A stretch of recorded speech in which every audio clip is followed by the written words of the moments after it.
Welcome back, everybody, to our special monthly version of the BRUBBLE panel, where we look at the top headlines from the past month, the most entertaining stories, the most tumultuous moments, the most edge-of-your-seat thrilling events, because October was somewhat of a thrilling month. Maybe not as thrilling as this September, but still thrilling enough. And to help me dissect this month, like we did last month, we're joined with some familiar faces if you caught the first episode.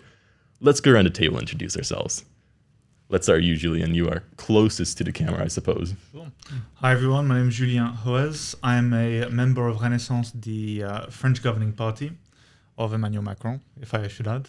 And I'm also a political analyst and geopolitical analyst who works across the EU and the wider world. And you might recognize him from his recent attacks on Scholz, right? Yeah, I had some very big things to say about him on Al Jazeera yesterday. So we'll see if that plays out today. So a little teaser for us to get into it.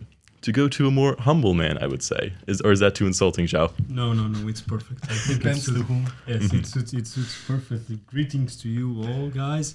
Again, to my fellow panelists, and again, to the millions listening from home. My name is João Pontes. I'm a policy assistant at DG GROW, European Commission, and I'm currently dealing with the Recovery and Resilience Facility and with the European semester. I'm just really hyped for our discussion today. Are you as hyped as Joao, Nico? I would say I'm even more hyped. Oof. Start with the Showing off the commission superiority here, that org chart. Just a bit. So to add on Joao, my name is Nikos and I'm from Greece. I work at the European Commission in the Secretariat General in the unit that prepares the briefings for the president and the vice presidents. I work pretty much on almost all policy topics. At least I should be prepared to prepare briefings on all policy topics. But I also specialize in Greece and Cyprus within our unit. So that's pretty much a short introduction. Yeah, some hot topics, I suppose, in more ways than one. But yeah, I myself, I always forget to introduce myself, but I'm Simon. I am originally Canadian, hence my less European accented voice, but I hold a Dutch passport and I claim Dutch citizenship, so who knows? I work for Microsoft, so again, I'm a bit more of the person out, I suppose, here, but I provide some equipment for us to do the podcast, so that's why I'm invited, I suppose. You're hosting. You're the whole reason we're here. So There we go. Well said. Speaking of things that were well said, I think our last episode had some pretty well said points in it. How do we think it aged compared to, the events of this month? Is there anything that, seemed especially pressing or especially relevant as you maneuvered the last few days of October? I mean, there was the recent speech by Meloni in the Italian parliament, which surprised a lot of people because it took a much more, I don't want to say normal, entre guillemets, view, but it was a lot more pro-European than most people expected, and it surprised a lot of people, especially my colleagues who were watching it live and who were beside themselves with what was being said. Because I remember one of the things that stuck me from the podcast last month was what you and Joao were speaking about Meloni, how she was not as radical as people kind of thought, how she did have a democratic mandate.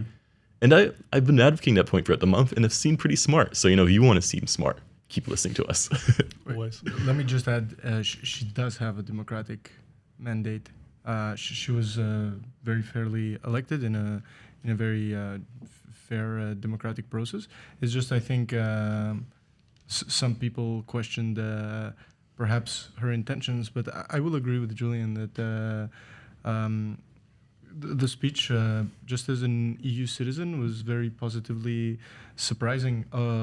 A lot of mentions to transatlantic relations, which is very nice to hear from one of the biggest economies in Europe and the world, and one of the biggest manufacturing powers in Europe. Very strong stance on, strong and positive stance on the conflict, the Russia's war of aggression in Ukraine, which is really important. And overall, just a very surprising speech. It seems almost as though, and maybe you're better positioned to answer that she's trying to fill a niche with France that perhaps some other countries may have left. That's a big question to start us off. Should we tackle that now, or should we push on to our first planned discussion topic? Yeah, I could actually see that. That could be an idea, especially because Germany decided it was going to abdicate European responsibility in the last couple of months. But I don't know. I think she was also trying to play up to Draghi's legacy as well. And the fact that she's also having a fight with Berlusconi right now, where Berlusconi is already trying to take down her government, which is the quickest turnaround I've ever seen.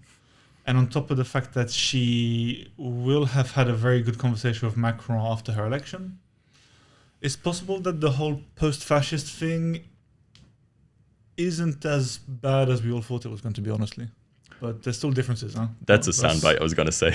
There's still big differences in policy between France and Italy, and we still don't like the whole, let's blockade the migrants out of Europe. But we'll see what happens in the next couple of months, really. Yeah.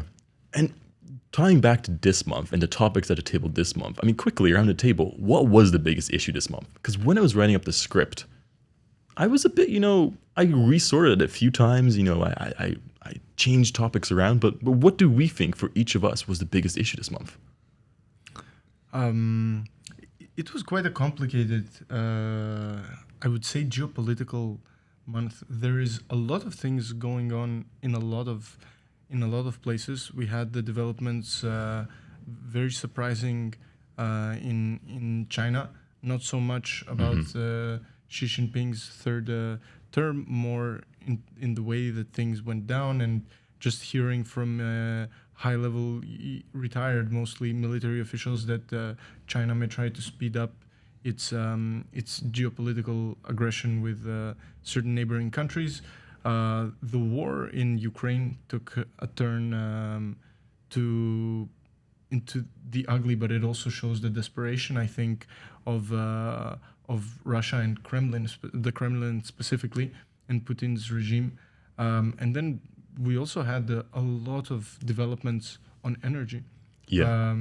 The EU set out 2 proposals, one on the 8th, I think, and one on the 16th of October. Very they're still not set into stone. They're still in, let's say, a little bit, some of them in the roadmap phase, but overall a lot of intertwined developments. And we haven't even touched on the midterms in the US, which are coming. We will give our final predictions as, the funner portion of this podcast towards the end. But I guess from the other two, at the other side of the table, biggest issue of the month? Most keen to look at? Most fun to follow? Well, we have a lot of topics to follow. We do. Because as already pointed out, and they are very interesting from every side and perspective.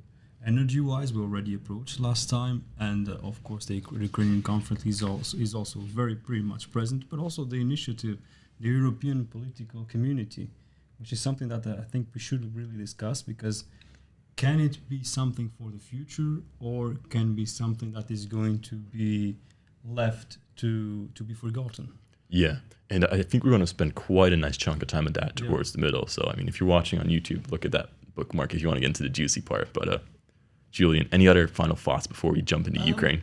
I think it was a geopolitically complicated month for the EU. I mean, you have the infighting, obviously, between Germany and France over some geopolitically strange decisions by Germany, who apparently haven't learned from their lessons with Russia. The big power play in China is going to have an impact on how things turn out in Europe, including the change of the main diplomat that was sent. But on top of that, there was all the a very certain speech, which we may or may not touch upon later, and also the EPC, which, in my view, may potentially be something that takes off the European neighborhood policy and replaces it if things keep going. And that is not always a positive for some people looking inwards. No. So I think we're definitely going to have a nice time tackling to the European political community. But just by, geopolitical significance, Ukraine has still been top of mind. And Ukraine still is the thing that we're all following, the biggest issue of this month, undoubtedly. And we've seen some interesting developments. And I mean, I remember waking up one weekday morning and seeing my Twitter explode almost as much as a certain bridge. What do we think the recent events in Ukraine, what do they say about the picture in Ukraine? What do they tell us about the conflict going on there? It has been more symbolic than anything else, at least in my perspective, the blowing up of the bridge, because it doesn't achieve any tactical gain nor any strategical gain. I mean, I would beg to differ there, because it's one of the main supply routes right into Crimea. But the thing is, directly to Crimea, yes, but they can still ferry it, and they can still use the railroad. So they can still. It does not clearly endanger Russian position in the South Theater. That's what I mean. I would disagree, purely because now, and this is part of the reason why the Russian military command is now pulling back its forces or preparing for a retreat from Kherson in some ways. They're still going to try to fight it out, but this is why they're pulling back a lot. They're not able to adequately supply their forces in Zaporizhia or in Kherson anymore, because a lot of it came through Crimea.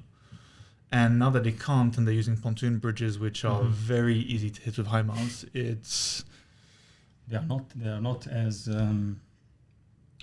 that easily to be ready to supply the troops. That's true. But still they can manage. And from the last reports that I've been gathering, they still managed to actually make some part of the bridge operable. Yeah, of course. So that's what I mean. It can be more symbolic than actually a turning point on anything. But they can get small supplies through, like standard supplies, maybe small munitions or anything. But that was the bridge that was transporting all of the heavy armaments, the artillery, the tanks, the APCs, and all this thing, which is where the problem comes, because Russia's is still losing a lot of equipment on the front line, and that's getting captured and turned around. And if they can't bring enough forward, which is why they're now having to go to Belarus and then around some of the front lines in Ukraine, it complicates things. And it means that their planning has to take a horizon that's maybe an extra week or two long, which is hard to plan for. The 3-day plan Yeah. will take a few weeks extra. But I mean, okay, the bridge has two. The operation at the bridge has two aspects to it. Number one, it's very clearly the symbolic effect. Ukraine has been able to hit so deep behind enemy lines, behind what what Russia considers, quote unquote, to be its own territory, and not just 20-30 kilometers from the front line, but deep into the front line. Number one, I think we need to recognize the operational capabilities of the Ukrainian special forces, and acknowledge the fact of I really look forward to reading about all these missions, and maybe hopefully read books from Ukrainian officials and people at the front line about these things, because they're truly fascinating from an operational standpoint. But then you also have the more tactical advantage. It did not completely set the bridge out of operation, and insofar I do agree with you, Joao. However, it did take one of the lanes out of commission. It took time to replace the other ones, and it's already adding to the massive bottlenecks, logistical bottlenecks, which have been the major issue of Russia from the beginning of the war. And we're just, what I'm slowly seeing, which is also why we're hearing these reports from Russia, to be very, very clear about the potential use of dirty bombs and so on and so forth, all of which have been discredited internationally and nationally in Ukraine. And you see that Russia is really with its back against the wall, or as we would say in more boxing terms, their backs are against the ropes. They know this, and they're trying to wage a very, very hybrid form of warfare. They have the new Shahid drones that they procured illegally from Tehran, from Iran, which also, in case we needed any more proof of the kind of regime that operates there, it's very, very clear that these are quite clearly drones that have one purpose, to bomb infrastructure, which is overwhelmingly civilian energy infrastructure, unarmed civilians, buildings, and so on and so forth, as we've seen in Kiev and in cities all across Ukraine. They're also pulling out citizens from Kherson, which it's but it's worrying because they, on one side, they come out and they say, they, as in the Russian regime, that there are reports of dirty bombs and this and that, which obviously is a blatant lie. And then they pull forces from Kherson. There are reports about the possibility of a dam that's protecting the city of Kherson. There are, I mean, the Russian regime has not hidden the fact that it possesses nuclear capabilities for fear of saying something worse. And but I ask, is this just a sign of being more desperate? And I think that's the question that is on European minds. Is this a sign of desperation, and where does the desperation lead? Exactly. So why is he pulling civilians out from one of the biggest cities in Ukraine? Why is he engaging in all this warfare? And this goes to show that the explosion at the Kerch Bridge really, in my opinion, pissed off Putin on a personal level, because this was a project that he championed, because it was meant to be the connection, right, between the Russian territory and Crimea, and yet we see one of his prize infrastructural projects complete in shambles by an incredibly bold and quite successful operation from the Ukrainian forces. And also an operation which, from what I've read, was impossible to pull off without Western intelligence sharing. So it does show that we are making some efforts in this war. And to kind of wrap up Ukraine, are we doing enough in this war? Should we be doing more? And should we actually be afraid of that desperation that Putin seems to be undergoing? Joao? Actually, just touch a little bit on the previous topic. Go for it. On the withdrawal for some Russian forces in Kherson, I do not think that they actually have to do with the situation on the bridge. Of course, we all know, it's well known about the Russians' logistical problems since the beginning of the war. That's clear.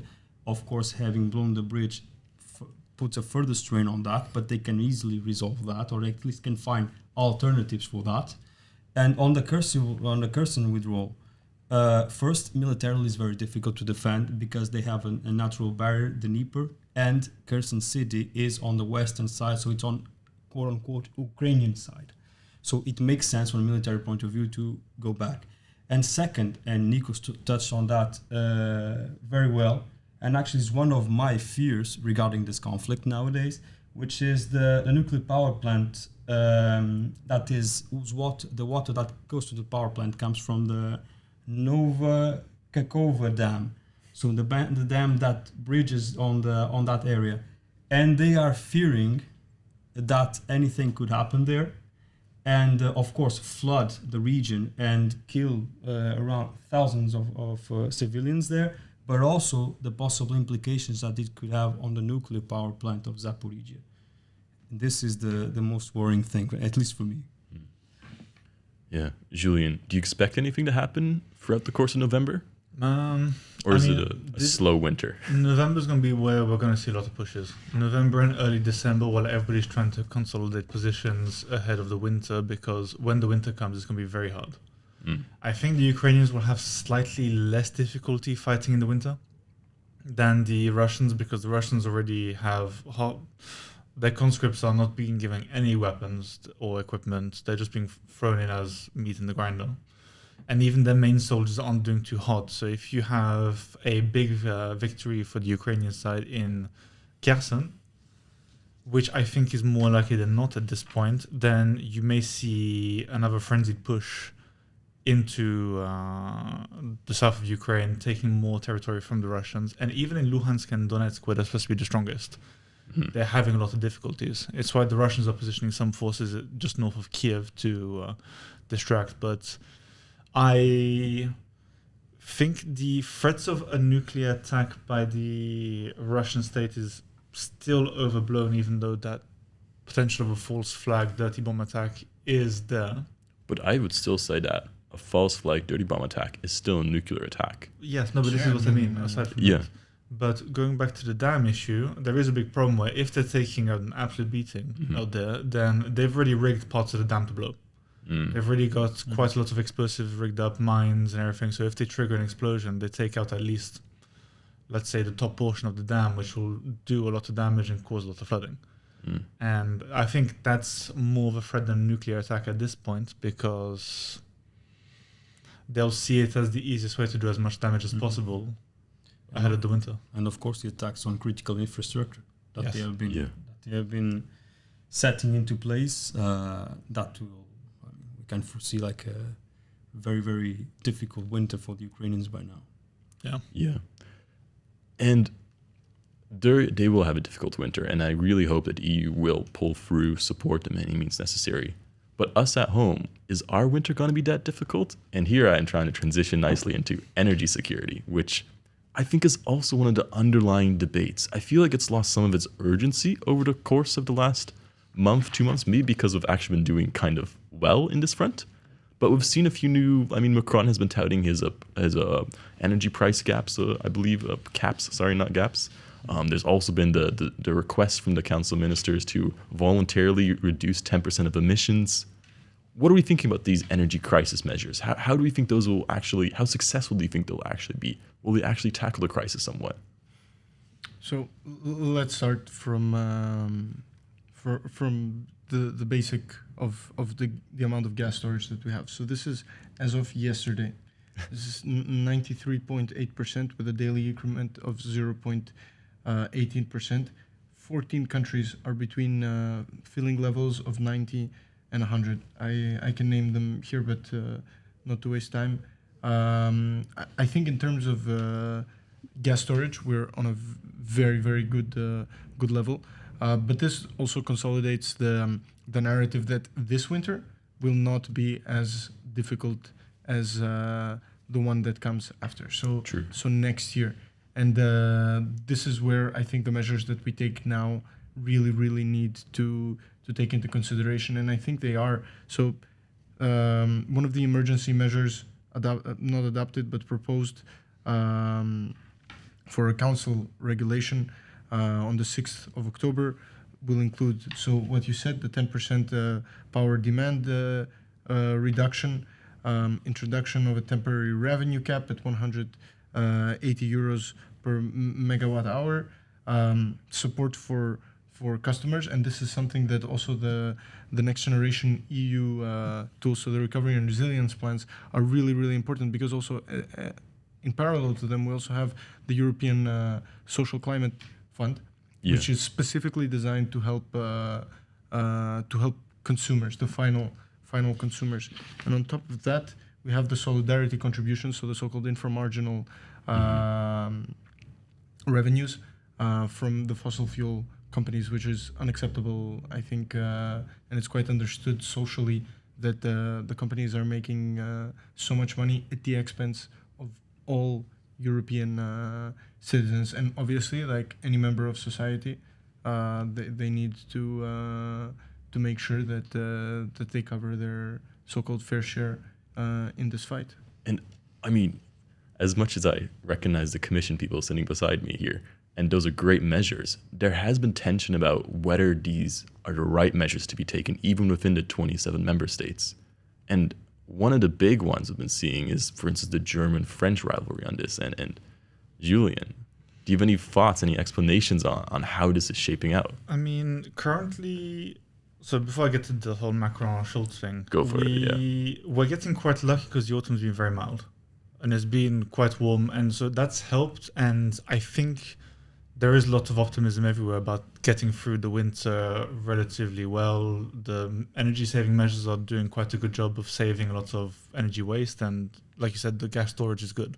I mean, I think in France we're actually having the problem where we may actually have, or in the EU even, by this end of December, we may actually have too much gas waiting around, and there's even problems where there's backlogs in the docks around Europe. So this is an issue. But we have a problem with the, let's say, German behavior on this, And sorry to anybody who follows me on Twitter too, because I've been hammering on this for 2 weeks now. But we have the issue where the German state basically decided to subsidize the entire that sector with 200 billion euros. And the issue with that is that it also brings into effect, one, lack of willingness of the German state to actually work with us, and the rest, the EU 27 overall. But also there was even a complication when it came to state aid rules, where everybody's trying to play by the rules, everybody's trying to not go too far into their support for the industry to avoid breaking these and triggering the unfair advantage clause for local businesses. Even France, who's typically known for heavy-handed market controls, not market controls, but market engagements, has been holding back and doing a good job out of solidarity. And then Germany decided, as we'll talk later, to just say, you know what, we know best, we're going to do what we want, and we'll just do it on our own. And that has an implication because it gives Hungary and Poland and other states a reason to not do this. Yeah, because I've seen Orban was praising Germany and saying, look at the example they're setting forth. We should be this, hesitant when it comes to these audacious French measures. I'm paraphrasing here, but this is the problem, is that it then gives fuel to the fire that is, and let's be honest, a Eurosceptic anti-integration movement that doesn't want to work with everybody, and that shouldn't be coming from Germany at all. Yeah. On my perspective on that, I'm pro the EU and the 27 member states to actually be capable of making a cap for the prices. But there are some logic into some German arguments. When they say, for instance, if you have a gas cap price to the price, you need to have a specific mechanism in order for you to be able to go to the market and buy it. And also, not to get the supplies from the market or get the people that are selling, the companies that are selling the gas to actually be able to wanting for you to sell. So what they say is, if you have this cap, you need to have both this mechanism for controlling the prices of the market, and also you have to make it compulsory, the saving of energy. Because if you have lower costs on energy, what will mean for the population is that most likely they will not care about saving the gas, which means the gas will go faster, which means that it could put further strains on our reserves or on the prices on the market. So on that sense, they are kind of right. So there should be at least a minimum agreement between the 27 on making it compulsory, at least energy savings, because some of them, they are 5%, if I'm not mistaken, from the last package, 5% on the peak hours and 10% as non-mandatory. Mm-hmm. True, but there's the problem, and I'll just jump in here, because Germany's actions brought the prices down anyway. That was the whole point. And they were doing that to bring the prices down in Germany. So the issue is that gas is now, and energy is just cheaper in Germany, and only Germany. And they also... According to Breton, he said it last week, I think, the gas prices are actually climbing down. They are, yes, when it comes to wholesale importation, which is true. But I don't buy the argument that having a price cap is worse than subsidizing the entire industry in one member state only, because that undermines the single market. Exactly, and it means just one country is getting the big benefit, which is one very big country, so they're quite capable of undercutting pretty much. Like, how can, for instance, a country like Malta outbid a country like Germany? The simple answer is it can't. It's impossible. Which is why it's so problematic. Maybe the solution should also go on a sense that we could buy a common share of gas, and lately politically distributed. So maybe that could actually be an option. Commission proposal on 18th of October, joint gas purchasing to negotiate better prices. Mm-hmm. That's exactly what we are trying to do. Now it's also in the hands a little bit of the EU 27. Mm-hmm. But together with the infrastructure projects that come with Repower EU, the energy corridors, the gas infrastructure, and us working together, we can mitigate this. It's, completely different sector, but the concept is pretty much the same and applies for the vaccines. Because it was like, okay, so do we go by 27 different bids and 27 different negotiations that so obviously the richer countries would be able to outbid the poorer countries and so on and so forth, and then obviously you develop not only a two-speed but a multiple speed Europe. This is exactly the same problem that we are faced with today, and as citizens we should not back down from seeking the solutions that are best for us, and the solutions that are best for all of us, if we really care about solidarity and if we really care about our society, is for us to go about this the joint way and to seek solidarity on this very European problem. No, I agree with that. And That's I think why this, we need to take those small steps first. Yeah, incremental. I agree, because also sometimes I mean, when people speak, especially Eurosceptics, when they speak about Europe, they're like, "Oh, Europe didn't do this or Europe didn't do that." Or, well, number one, please understand the concept of competencies. Number two, please understand the relationship that exists between the Commission, the Parliament, and the Council, and the process that goes about creating this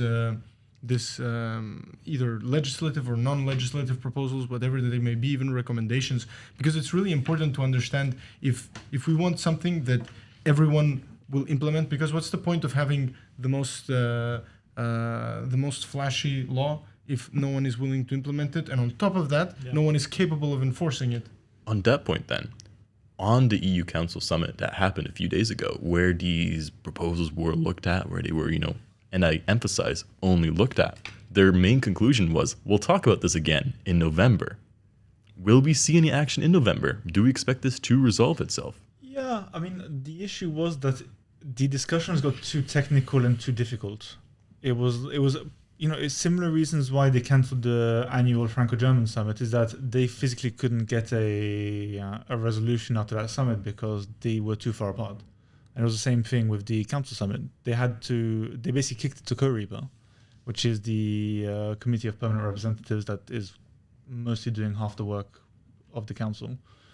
And they had to get the ambassadors to take care of the discussions and the ministers because it got too complicated. And if you have, let's flash back to the discussions on COVID and COVID restrictions and the response.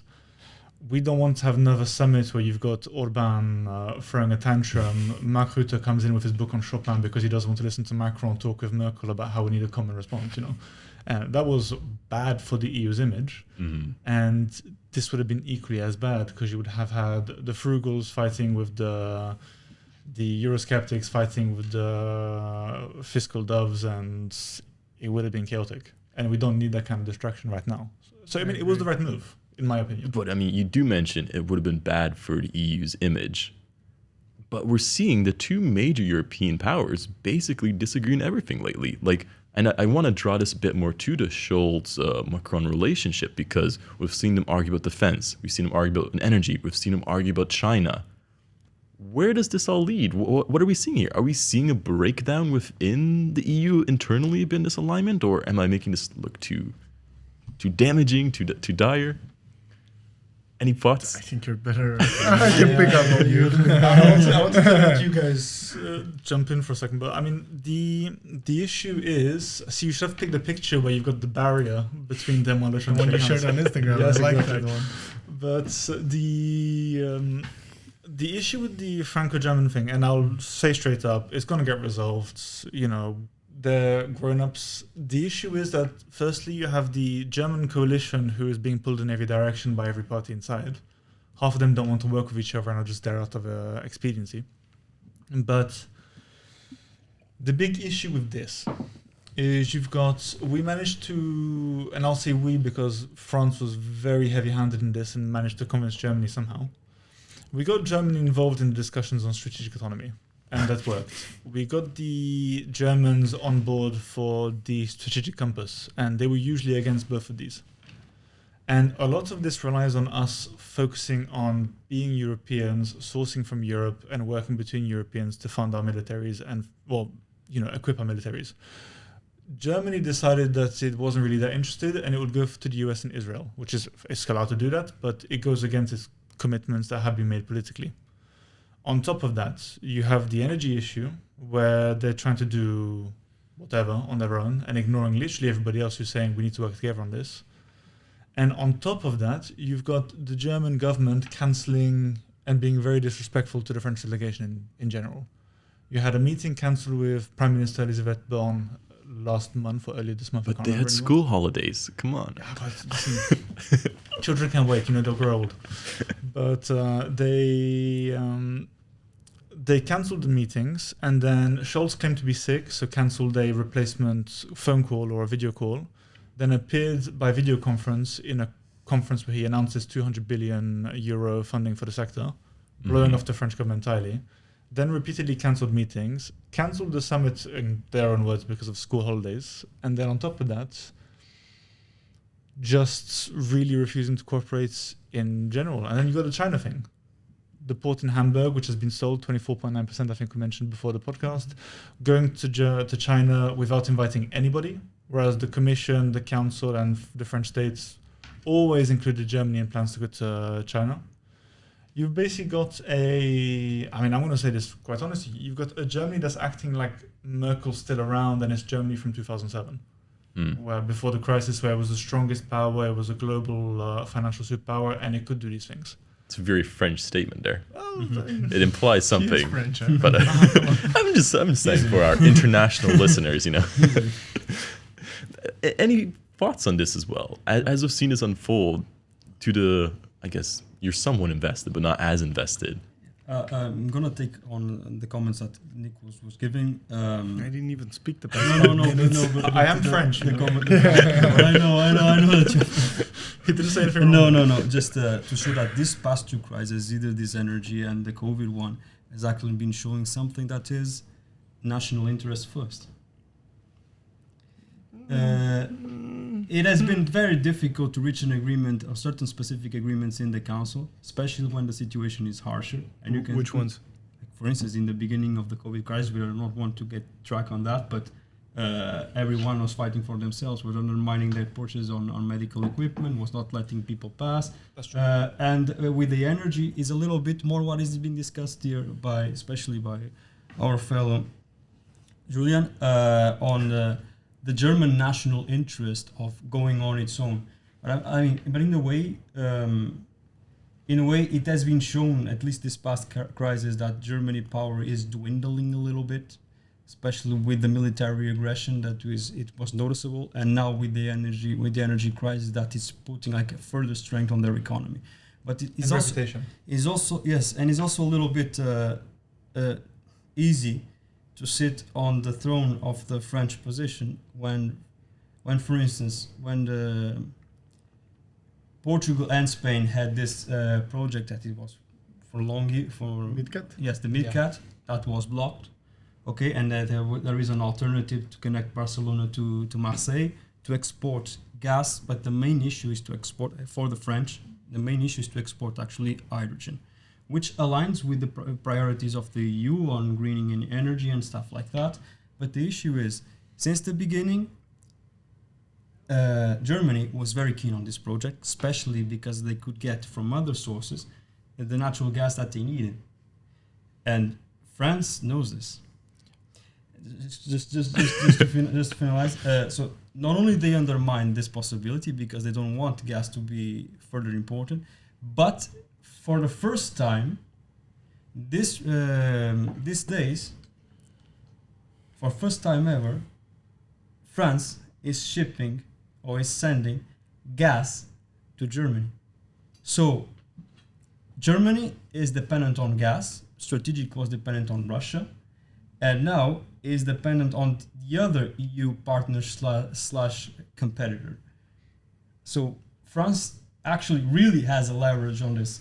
So it's very easy to say that, okay, Germans are playing on their own when France is actually trying to dictate all the rules by its own. So 2 points there. So Germany is reliant on France for gas right now, but if I'm not wrong, France is also still relying on Germany quite a lot for extra energy in general. But the one point that I would disagree on when it comes to MidCat, I swear I'm not doing this just because I'm French, I promise. But I read a report that for some reason got buried, and it was in Politico or Euronews or something, I can't remember.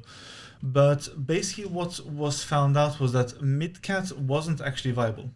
The Barcelona to Marseille thing was more viable because MidCat wouldn't have been operational for 8 years. It would have taken 8 years to get to that point, and the issue, at least from the French side, was getting the energy there as quickly as possible, which is why the Barcelona to Marseille thing was easier, because that could be set up based on existing infrastructure, if I'm not wrong. And the Germans are pushing for this purely because they wanted more internal infrastructure, when in reality it doesn't quite make sense. And there was also a complaint on the French side about the fact that Germany is refusing to keep the nuclear stations open, despite the fact that they're viable for a longer shelf life than they're allowing it to be, purely because of internal coalition politics. And let's also not forget, most of the LNG terminals across Europe aren't being used at maximum capacity. There was no need to create additional pipelines or additional terminals in general, because I think most of them are operating at between 50 and 70%, or actually even lower, 40 to 60 or something. So they already have enough capacity to increase, especially in Germany.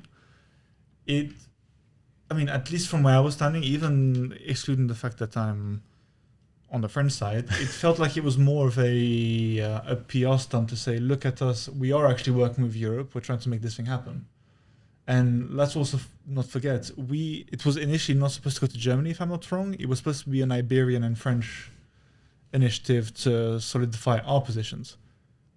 But I like how we came back to energy on this, though, which is, it just shows how big of an issue this is for Europe going forward. And I think it's something that we need to keep an eye on, at least for the next year or two. It's geopolitically existential. Yeah. Exactly. And not only energy, also critical raw materials, as we discussed, last. Yeah. On the last. Yeah, but these are all the backbone of really, really hard power. Yeah. If you look at any great empire in history, the number one most important thing was resource. Yeah. Back then, it was different forms of resource. Sometimes, unfortunately, it was humans as well. But the modern industrialized society is based on this energy, oil, fossil fuels, gas. It will take a bit of time for us to readjust, but I think that's the great thing about democracies, that when they do agree, is then they actually have the full-on momentum behind them to implement everything, because they agreed to it. Keeping the garden blooming. Keeping the garden blooming, indeed. Smooth. Apart from the forest. Yes. The jungle, maybe. Yes, the jungle. I suppose, should we move on to the external dimensions then? Sure, we can, absolutely. Because I wanted to touch a little bit on this, because I thought it was funny, because Josep Borrell gave a really strong speech, strong in the sense of strong-worded, attacking some of the external affairs happening around Europe, and compared, Europe to the garden within the jungle of the world. Did we have any thoughts on that? I know this is a bit more sensitive here and there, but Julien, kick us up. What did you think of that statement? Are you pro or against the garden? I get what he was saying. I do understand. The main unfortunate thing was that it unfortunately lined up with some very colonial undertones based on historical texts and statements. What he was saying, and we said something relatively similar about back gardens and front gardens last month, but it's... Yards. Black yards, yes, sorry. No, backyards. Backyards, yeah. But what he was saying, and this is what I think caused a bit more drama, is that also he kind of called his diplomats lazy. But that was at another event. Was that a different speech? Yeah. Was it? That was. I thought it was the same one. No. Because the speech about the garden and the jungle, that was at a graduation ceremony, and the one that you're referring to was actually with all the diplomats. So he gave 2 bad speeches this month. He gave 2 speeches that garnered attention. Let's put it that way. But he gives a lot of speeches, and we give credit where credit is due. But it's all right. For the second point that you made, just the point, not lazy, but he did call out his diplomats because he was right.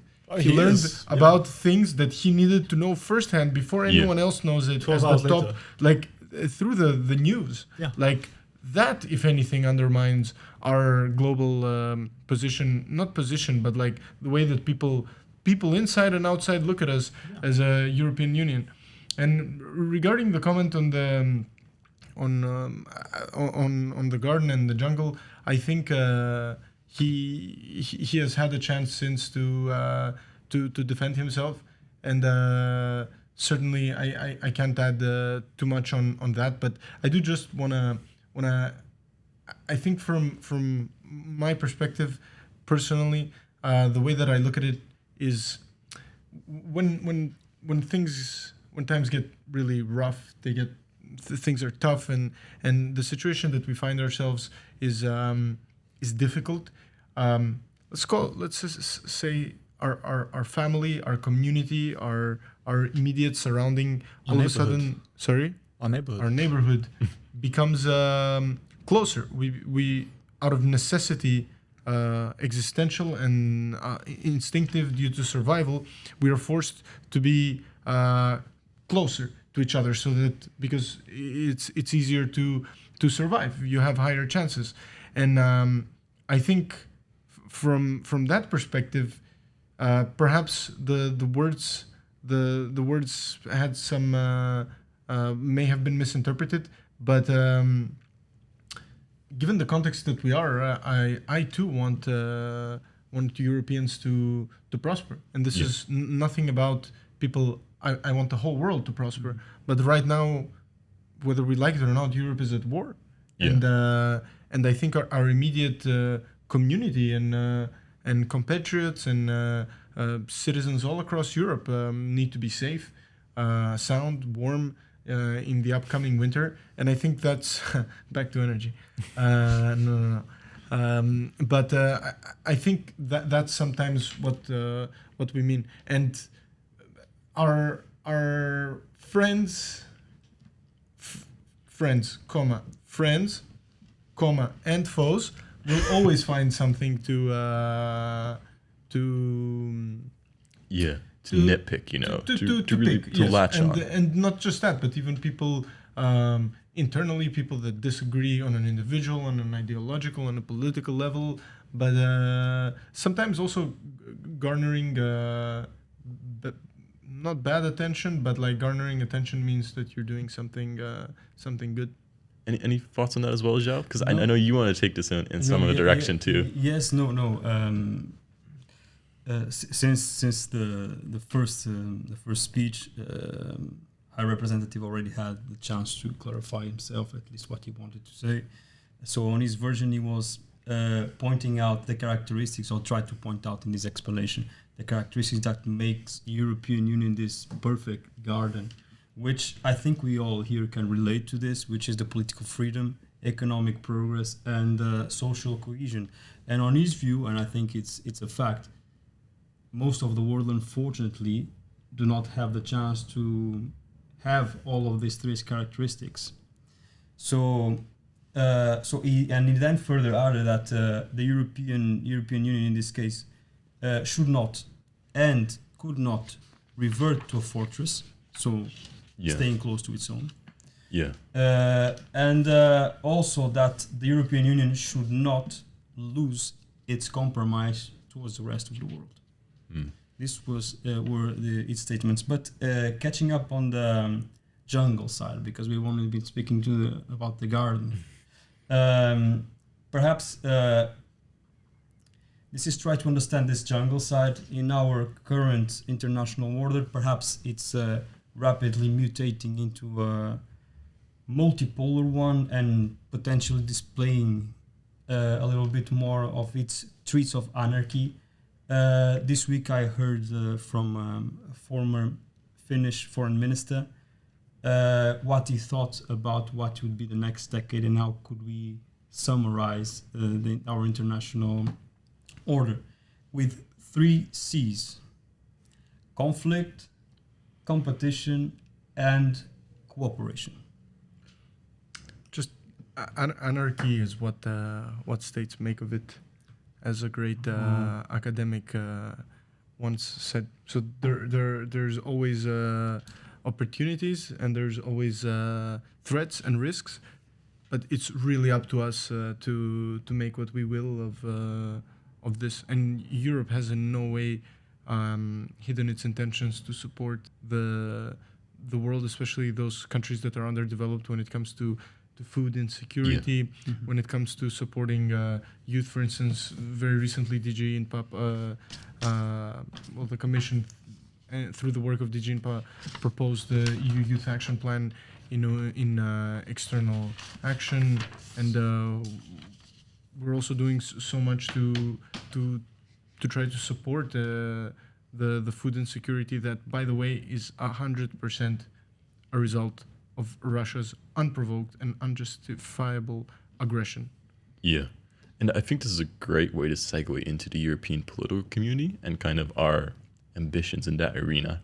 However, I want to take a brief, lighter tone and go into our annual or monthly UK comedy moment. And what did we think of our neighbor, Did we learn anything from Liz Truss's reign, which lasted almost as long as the intermission between the 2 podcasts? Can I swear? Go for it.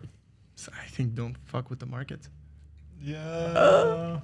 I mean, that's a good one. That's a good take. No, I would take from that experience. I would take 2 things that actually are important. First is that the era of cheap money is over. And that was one mistake that her government committed. And second is, if you actually want to be a liberal, at least act as one and do not pretend you are one.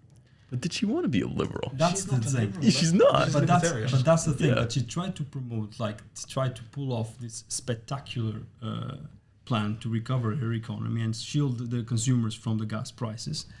And but without doing any type of reforms, she just wanted to get the money from the market. Of course, the market was expecting for it to come at least from some cuts on the national budget, completely scared and bailed her out. I mean, the issue. I mean, I think that this is when communism was proven to be an absolute disaster. I think this is the same thing for libertarianism, because it wasn't that she was trying to be a liberal, because liberal policies do work. We've seen that in Germany, we've seen that in the States, we've seen that in France as well now, in the more social liberal form that we push as a party. But the problem was that already people weren't too hot for her in the first place, because let's remember, it was a membership vote that she won by 20% in a very closed circus-like party that doesn't really make sense to anybody right now. And who just came off an election that they barely won in the first place against Corbyn, of all people. Well, they did well. They did well. They overperformed there. They did well. Yeah, but it's still not resounding. No, it was one of the biggest gaps in history. So having worked on the campaign for that election, having actually made the campaign plan that... The Corbyn one, huh? No. I worked for Gina Miller during her Brexit stuff. But Boris was expected to get 160. Our tactical voting campaign took him down to 81. And he kept hemorrhaging people as time went on. And foray to the side, but... But the issue was that she very clearly tried to go for maximum growth, reduce investment into just about everything, lower taxes for the rich. Those are not liberal policies at all. No, exactly. It's not liberal at all. It's libertarian. It's very much make the state smaller, Typical neoliberal. But the thing that was Libertarian. somewhat, Libertarian. I will say the idea of lowering tax by borrowing money is kind of liberal in some sense. Increasing debt to lower tax is that's an interesting idea. Lower tax for companies and stuff. No, but she's paying for the lower tax by borrowing money versus the state debt. How did she expect that not to feed inflation? Like for me, that's and how did a chancellor sign off on that? That to me, the chancellor who everybody will maybe chuckle at, who was nicknamed Kamikaze rather than Kamikaze, wasn't a finance or an economics guy. He was put in place because Truss needed someone that she was friends with, and I think he was one of the co-authors on that weird book that her and a couple of her fellow ministers wrote 20 years ago called Britain Unchained, which was some weird British libertarian manifesto that was written by all the people who aren't actually very good at politics in general and needed Brexit to come through to actually make it work, in which they called the British people lazy and said they need to be forced to work harder. Fair enough. So it's like the mentality there was completely twisted in the first place. Yeah, I guess so. I don't know. For me, it's it's a bit it's quite a complex issue if you really begin thinking about it, because like this decision went through, and by the way, not that I have any personal preference, but in the elections for the leader of the Tory party, which would become the prime minister, Rishi Sunak like clearly just had a plan. But he exactly said what would happen if she did what she did, and it did happen. Because like sometimes competence is important. I'm not saying sometimes. Just sometimes. Just sometimes, yes. Especially when you are governing. Especially when you're at the highest echelon of public administration and political life. Absolutely. But I think so far we're the moves that Sunak has made all point towards right now calming the finances and the markets, the sterling, and on top of that, he maintained the same foreign secretary, same defense secretary, so and chancellor. Yeah, and chancellor, yes. Yes, I mean he was put in place like 3 days before. Yeah, exactly. And then he brought back the previously sacked Home Secretary. So we're seeing a continuation of the UK internationally. So defense very important, and the Foreign Office, which has played a really big role, because Johnson was a very, very big proponent of defending the interests of Ukraine. And geopolitically, I mean, he became a very big proponent. Yes, after, but towards the end, he was giving quite a lot of. Yes, but I will say just on that point, because I agree with everything you said. Yeah. But on the point of Johnson being a huge proponent of Ukraine, he was a huge proponent of saving his own backside. Yeah. And every time something bad I promise you, go back in all the times when Johnson went to Kiev or did something for Ukraine. Every single time, it was because there was a massive scandal that was breaking out in the UK with either him or his government. And then he suddenly was like, "Oh, but Ukraine, Zelensky, let's go." Fair enough. I'm recognizing your point, but also we need to recognize the amount of weapons and money that for sure. that were given. Personally, I'm not even going to get into his ideology and his views, but on paper, the UK has been providing a lot of weapons. Sure. It's just good to have so many scandals, right? Really help boost those numbers. But I mean, at this point, like I think people understand. But also, at what point do we begin discussing about the mandate of a government? Well, at which point are we talking about elections for a government that's changed something like, I don't know, 20 times in 7 months, you know? I don't know, that's internal politics, but... I love how you push that away. Maybe just... that we have not been discussing. Yes. Should we switch a bit more externally then from our UK comedy moment and talk about something a bit more serious, as these serious people in this serious picture would like to attest to. The European political community, which saw its birth, I suppose, official birth, I'm good, thank you. this month. Can I just make a point that will bridge essentially our previous point to this Please point? do that. I'll even switch back. So apparently, the European Political Community Summit took place at a time when apparently Liz Truss had a question looming large on her conscience about whether, in fact, Macron is a friend or a foe of the UK. Maybe, Julien, you can help us answer that question and finally put her conscience to rest. But the rest of soul. her political soul. He's already asking Macron. So apparently, I read that she was very, very firm on the fact that she didn't want any EU flags at the summit, and she didn't really want high-level European officials, let's say, mingling about at the summit, which is not understandable, at least from my perspective, given that who are we looking at, Julia? You can actually say she stood at the complete opposite side from von der Leyen and is that Borrell? Yes, and Michel is Michel's just on the yeah. left or right, depending on where you are.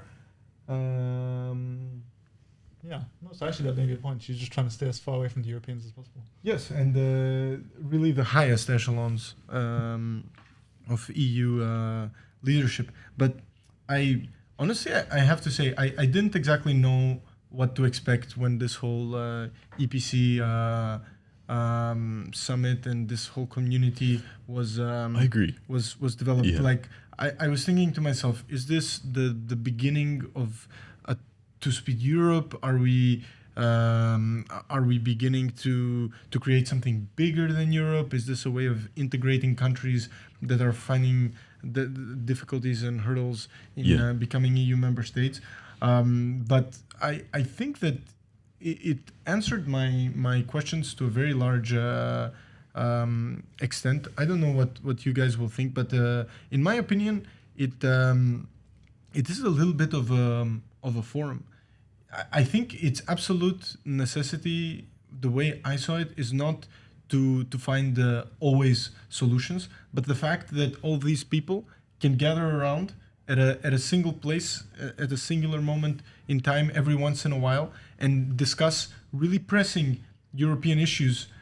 Because sometimes, for instance, if it's the EU 27, the UK may not be a part of the table, or some other countries that are really, really important for some decisions not even in our wider neighborhood, in our continent. So this provides, I think, a forum where we can all agree and or disagree. Sometimes that is also important to develop an understanding for what we want or what we don't want. But I have to say I'm quite supportive of it, because we have countries such as Albania given for instance a position at the table, which is, it's good to have these voices heard. Just because some countries are not yet members of the EU or not yet candidates does not mean that their view is unimportant. We need to take everyone's perspective, not just as an EU, as an EU entity, but as Europe, because ultimately, isn't that maybe not in the short term, but in the long term, isn't the goal of the EU to try to unite the continent?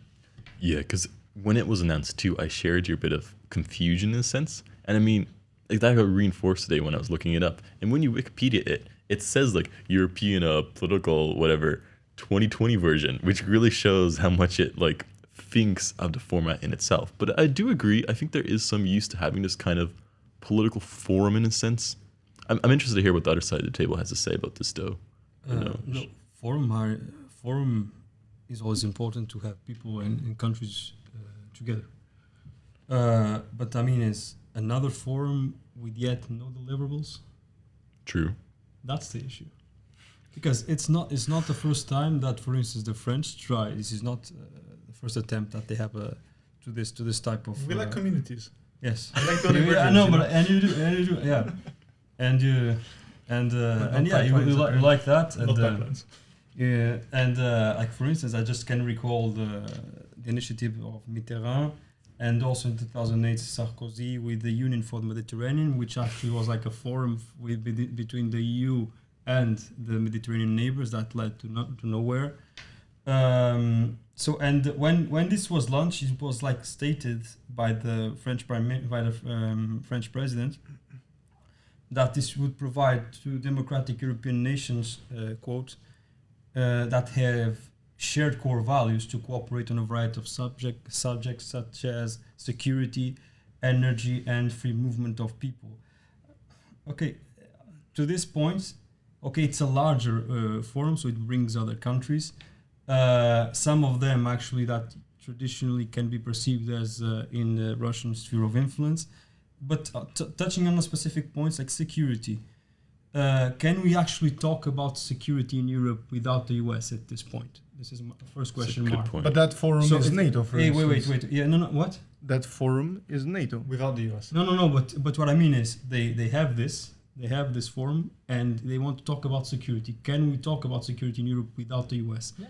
And Canada. We can, well, we cannot. But that's what I mean here. Are you saying we can, or are you saying we cannot? No. In my personal opinion, at this point, no. In the future, if we have a discussion on the European, for instance, European single army or something like this, yes, we could discuss on that. But the issue here is, again, this is to talk about security in Europe without talking about the US is French-led initiative of taking the US out. And a very good idea. that would be an interesting topic for another discussion. And also energy. Is it fruitful to speak about this within this type of forum that brings to know the liberals, or should we do it within the framework of the European Union with other countries, being it multilateral or bilaterally? This is another question. It's a good critic. Again, free movement of people. What is going to be discussed here? I mean, they are going to easy up the visas. Yeah. Are they going to, make some amendments to Schengen area and allow other countries to join? It's unclear. So, sum it up, it's a forum that is, in a way, can be perceived as a little bit too big. It has no clear agenda. It has already have like building on past experience that didn't go well, like the Union for the Mediterranean that I already spoke, and nowadays there are some countries that perceive this as exactly like French-led initiative. For instance, the UK, and they actually greet that. That's why, in my perspective, the Prime Minister didn't want to have any European Union flags. It's not only just because of the Brexit thing, but because it's been easier for her, or in her perspective, for this community to continue. And since it's perceived as French lead, for them to try, the UK, to try to influence and actually control the agenda, rather than if it was the European Union. And now, so there are some countries that are actually getting a little bit uneased on this situation, because the Western Balkans, for instance, they have been stalled their entry to the European Union for a long time, and they perceive this as as you put it, like a potential possibility of two speeds integration. I don't know. And also, of course, we have this situation of Turkey. I mean, it's important for us to have dialogue with Turkey. We already discussed this in the last panel, but do we share that much values with Turkey nowadays, with the new Ottoman power that has been holding the European Union by ransom? I have to say, Greece did question the participation of Turkey I know. in the EPC. Absolutely. I know. But for you guys not to say that I'm just slamming the community, I have one nice takeaway, that is at least he managed to reapproach Armenia and Azerbaijan, in the sense that the two presidents actually met. They weren't present in the same in the same forum. And I think that's one of the Armenia or Azerbaijan. That's one of the things that we forgot about this year as a block, I suppose. But Julien, you seemed but ready to engage a few times, to say the least. No, I mean, we need to kind of put it into perspective. And like you said, there seem to have been almost two different versions of the EPC, where initially, I mean, the way I always read it was that we've had a decade of complaints about the lack of movement on EU accession for a lot of the Balkan states, especially recently with the move towards, giving candidacy to Moldova and Ukraine, which eventually maybe, but it even gave us a few real prime Edi Rama moments over in Albania, where he gave some very fun speeches to just about everybody. But initially it seemed to me like it was going to be almost a replacement for the European neighborhood, because currently the European neighborhood is quite dated. Obviously, with Brexit, we now have a northern neighborhood, which includes the UK. The eastern neighborhood has changed quite a lot. The southern neighborhood, does it really make sense? Does it not? Who knows really at this point? But I mean, with energy, it's more important than ever, of course. no? But the neighborhood system was more about bringing people closer, and it's been shown that it, aside from a few token initiatives and cooperation that can be done outside of it, it doesn't really, at least on the southern side, achieve the goals that it wants to do. But it then became what seems to me to have been almost a United Nations of Europe summit, where you brought all of these states together to engage in workshops, bilaterals, general meetings, and conversations. And I think this was the real value of this, because I remember seeing a lot of pictures and videos of these workshops that were being done with different groups of national leaders, which is useful, because I mean, we sometimes forget that sometimes, if we're talking about solutions at the European Union level, sometimes 27 people is too big and you don't have the space or the... So 48 will help. So 44. Or 44, I mean, sorry. In smaller working groups, it's easier to sort of workshop out some solutions. Like, think about how we do workshops in the European institutions. Yeah, the council works like that. There's like the council working parties, so the technical level where this kind of discussions can occur. Yeah, and we can get this input from countries who may have a better knowledge of, gas and oil at the source, like the states from the Caucasus. What I mean is, and maybe you pointed out and I agree, maybe the neighborhood policy is a little bit outdated, but shouldn't we be focusing on perhaps reforming it and make it up to date than actually investing on a forum? Yeah, let's tackle this quickly because we're running out of time. But Nikos, very quickly,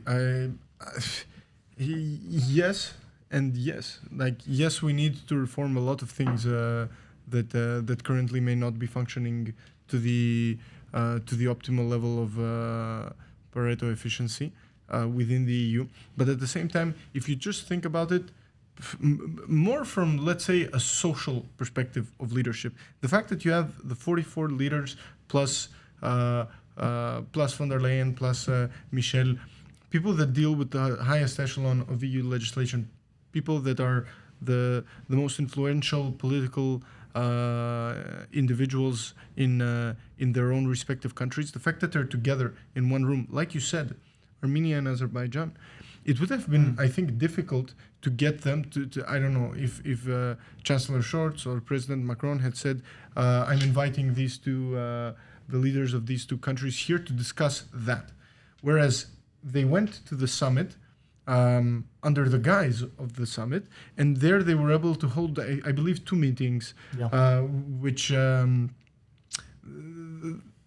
just the fact that they were in the same room discussing whatever the efficacy of the outcome may have been is very, very important, because that's also the first step of just talking is the first step to peace.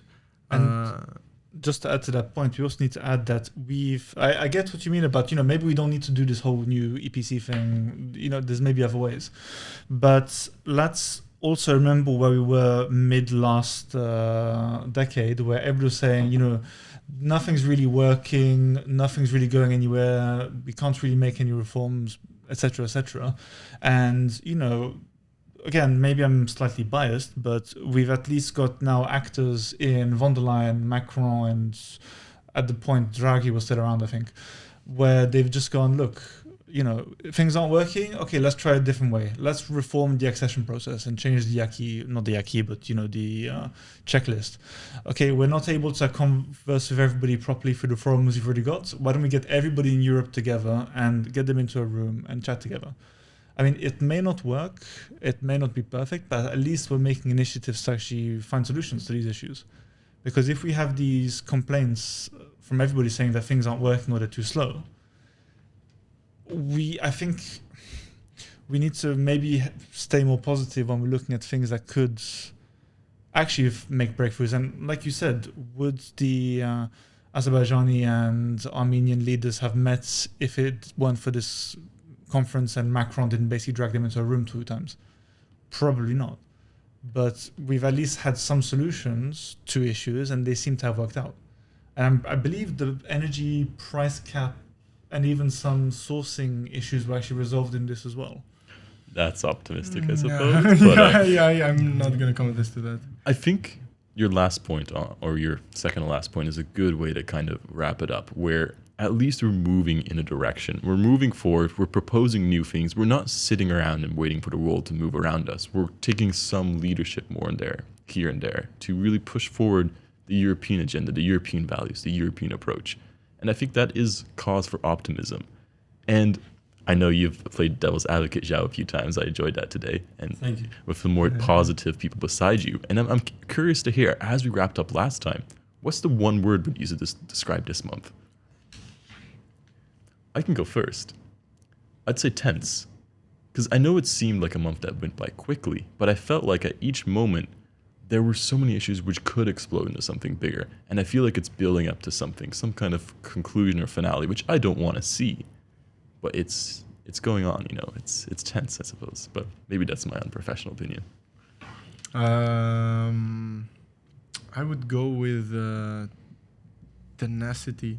I think we need to continue on this difficult road and in this difficult context that we're in, and we should not relent. We should continue pushing for solutions on energy. We should continue our 100% support for Ukraine militarily, financially, in humanitarian aid, and so on and so forth. Continue strong transatlantic cooperation and continue standing up for our rights and our values. Absolutely. Tenacious. Can't disagree with that. Can you disagree with that? I would go for geopolitics. Ooh, taking the textbook, I see. Yes, no, because I think every subject that we touch here, it's deeply rooted on geopolitic issues. And for me, at least, it was something that I really liked to comment and to actually have this wonderful panel with me. I think it was really, really interesting. And I think geopolitics are here to stay, and we are going to touch even further on the next month. Good way to wrap that up. Julien, you have the final substantive word. I would say turbulent, honestly, because we've seen a lot of friction internally and externally. We've seen a lot of fighting across the board. And there's been it's been a bumpy month, honestly, internally within the union, with the EPC and the surrounding discussions, with Borrell talking about his garden and the jungle around it, and also just with the internal combating. Like the whole Germany-France thing has gotten a lot of people very nervous, even though this happens like once every 2 or 3 years, it's like...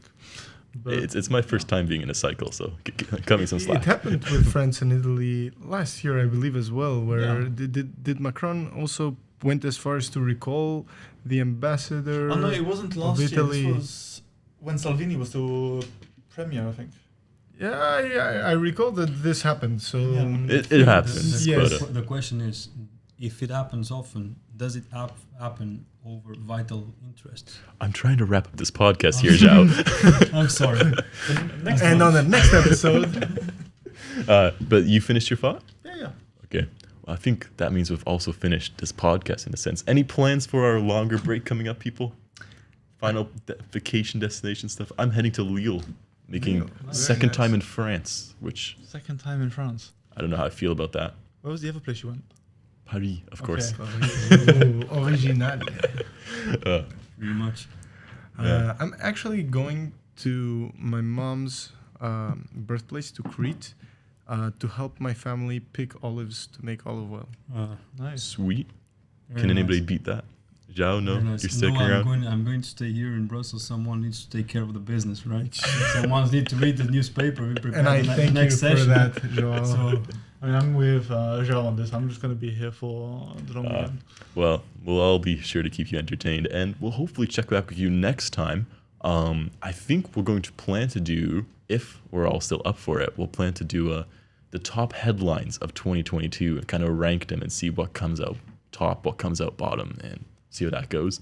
If you listen to the audio versions as well, you might want to check out the midterm review. We didn't touch about it at all here, although I promised it. So more fuel to check out the episode coming up. I think end of this week, end of next week.